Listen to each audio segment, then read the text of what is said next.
Have you ever heard of a town so quiet, so peaceful, that even the birds seem to whisper?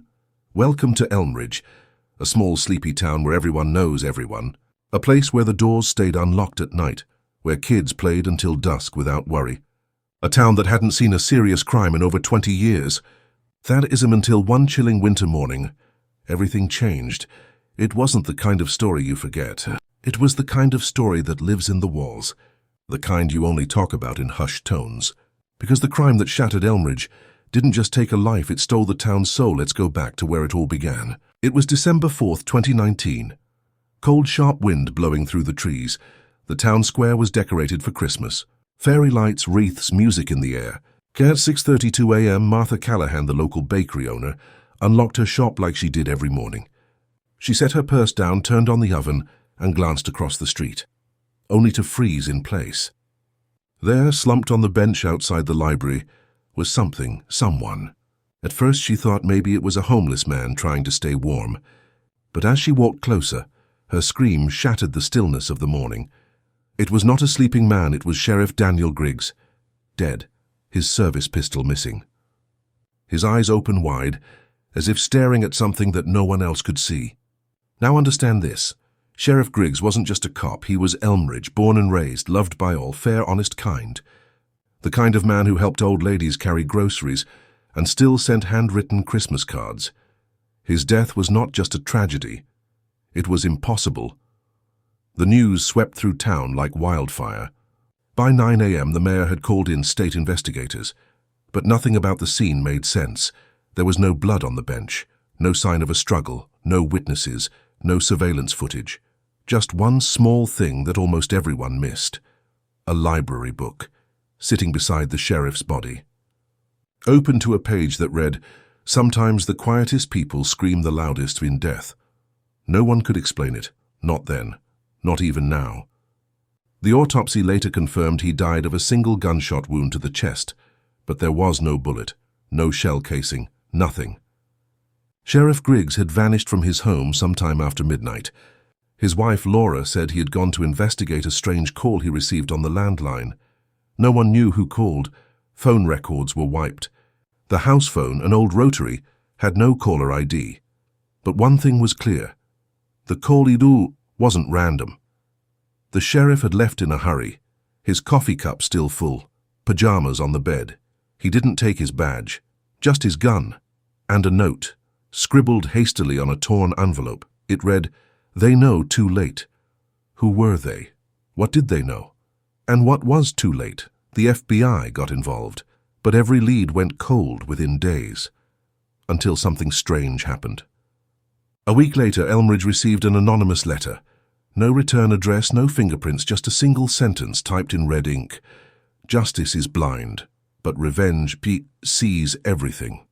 The town was terrified. But the local police, now under Deputy Harris, dismissed it as a sick prank. Until 3 days later, the second body appeared. This time, it was George Mallory, the town's only defense attorney. Found dead in his car, engine still running, windows rolled up. No signs of violence, but a strange chemical in his system, something the coroner couldn't identify. The only clue? A red bookmark left in his coat pocket. It read, "2 down, 5 to go." Now this was no longer a tragedy. This was a message. The FBI returned. The media flooded in. Reporters camped outside the church, the school, the diner.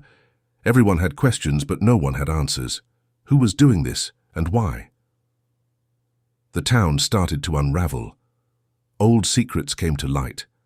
Affairs, bribes, lies buried deep under layers of polite smiles.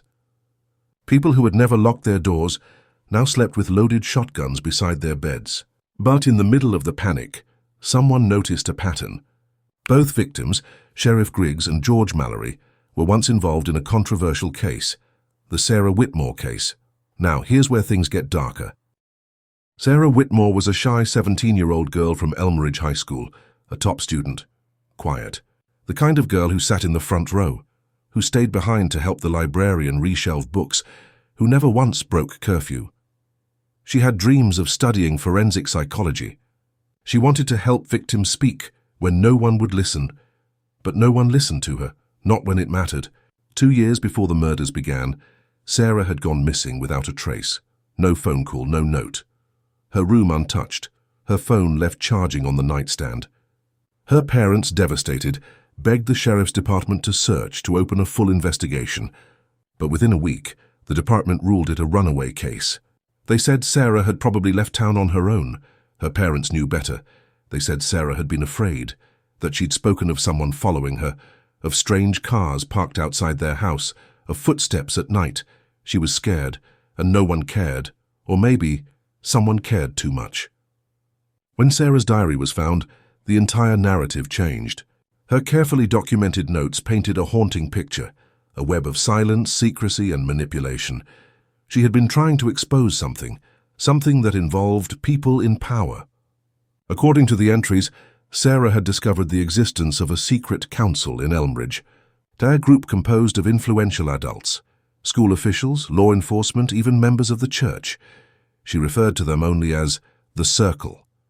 In her own words, they operate in shadows. They protect each other. No one gets out. No one tells the truth. She named 5 individuals. 3 of them were already dead. Sheriff Daniel Griggs, Attorney George Mallory, Principal Martha Ellison. That left 2 names. Reverend Paul Bennett and Deputy Rachel Harris, the town's remaining leaders. But before anyone could confront them, another message arrived. A package. Left on the doorstep of Sarah's mother, inside, was a USB drive. What it contained would tear the town apart. Grainy video footage, likely taken on an old phone, dated June 12, 2017. It showed a dimly lit basement, brick walls, flickering bulbs, and several adults standing in a circle. In the middle was Sarah, eyes wide, terrified, holding a folder, arguing. Her voice shook, but her words were clear. "I know what you've done. I have proof. I'll go to the media. I'm not afraid of you." Then came a voice off camera. "Then you've made your choice." The screen went black. No other files. No context. Just that chilling moment. The file was verified. The location was identified as the old church basement, condemned years ago after a fire. Yet the church had continued operating above it. No one ever went down there. Now the town was forced to ask a terrifying question. Had Sarah tried to bring justice, and had she been silenced? That very night, an emergency town hall was called.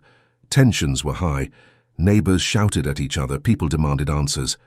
Reverend Paul Bennett stood in front of the crowd, trembling, denying everything. He said the footage was fake.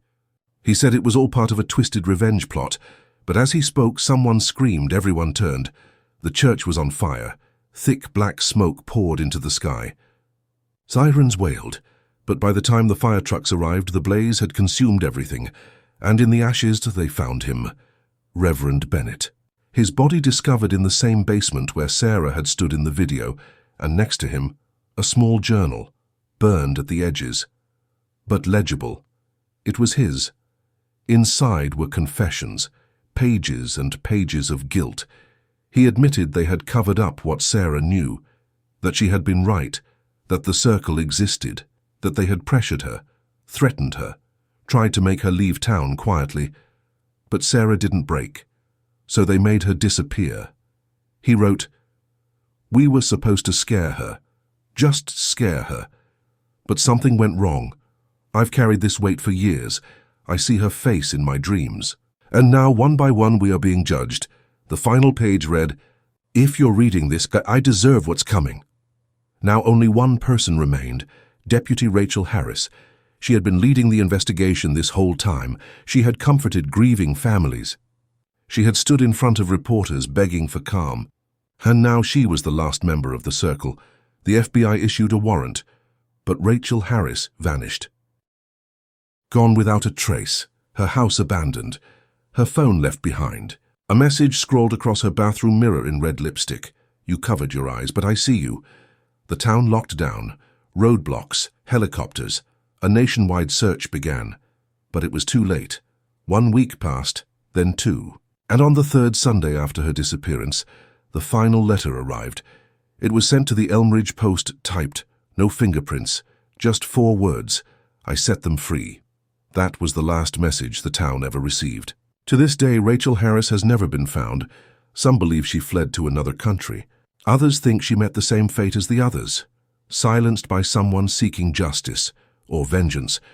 But there's one theory that refuses to die, that Sarah Whitmore is still alive, that she faked her own death, that she became something else entirely, a ghost, not of the supernatural, but of memory, of injustice, of a girl who dared to speak.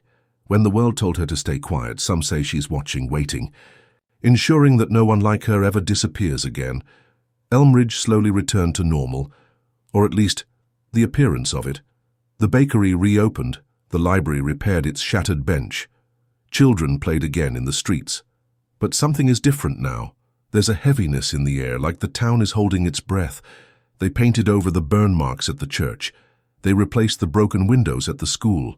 But they never erased the red circle drawn around Sarah's photo in the yearbook, because some stain don't wash away. And every December 4th, the day the first body was found, someone leaves a single white rose on the library bench. No one sees who does it. No one dares ask.